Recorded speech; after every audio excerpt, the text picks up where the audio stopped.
Welcome to Sri Lalitha YouTube channel అండి. ఈరోజు వచ్చేసి పెరుగు పచ్చడి చేస్తున్నానండి. సమ్మర్లో మనకి కంపల్సరీ మజ్జిగ చారు, పెరుగు పచ్చడి కంపల్సరీ యూజ్ చేసుకోవాలండి. పెరుగు కొంచెమైనా మజ్జిగైనా కొంచెం కూడా వేస్ట్ చేసుకోవద్దండి. పెరుగు పచ్చడి చాలా టేస్ట్గా ఉంటుంది. ఒక 6 పచ్చిమిరపకాయలు తీసుకున్నానండి. ఎందుకంటే మనం ఎండుకారం వేయం కాబట్టి పచ్చిమిరపకాయలే మనకి ఫ్లేవర్ అండి పెరుగు పచ్చడికి.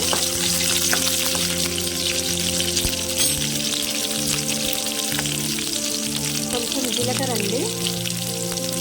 అంటే మనం ఇప్పుడు మ్యారేజెస్లో చేసిన విధంగా కూడా తయారు చేసుకోవచ్చు, క్యారెట్ అన్నీ వేసి. కాకపోతే మన ఇంట్లోనే కాబట్టి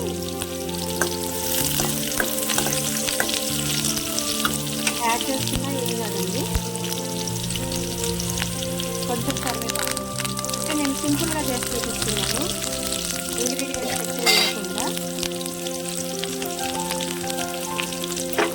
ఎండుమిర్చి బాగా వేగాలండి. కొంచెం పసుపు,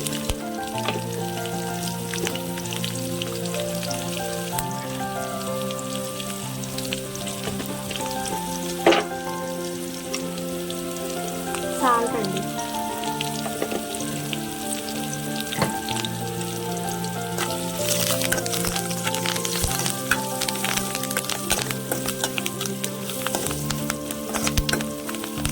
ఇది ఎండుమిర్చి కరెక్ట్గా ఈ రకంగానే రావాలండి. అలా అయితేనే మనకి పెరుగుకి కారం అనేది కరెక్ట్ సరిపోతుంది. గ్యాస్ ఆఫ్ చేశాను. పెరుగు ఉడకనియొద్దండి, ఇట్లా డైరెక్ట్గా వేసుకోవాలి. ఎందుకంటే పెరుగు యాడ్ చేసిన తర్వాత మనం ఉడకనియొద్దు, పెరుగు ఇరిగిపోతుంది.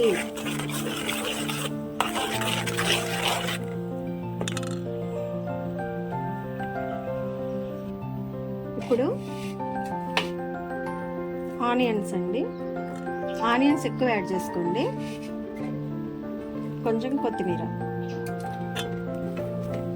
ఆనియన్స్ ఎక్కువ వేసుకుంటే చాలా బాగుంటుందండి. నేను మళ్ళీ చెప్తున్నానండి, పెరుగు వేసుకున్న తర్వాత ఉడకనివ్వద్దు.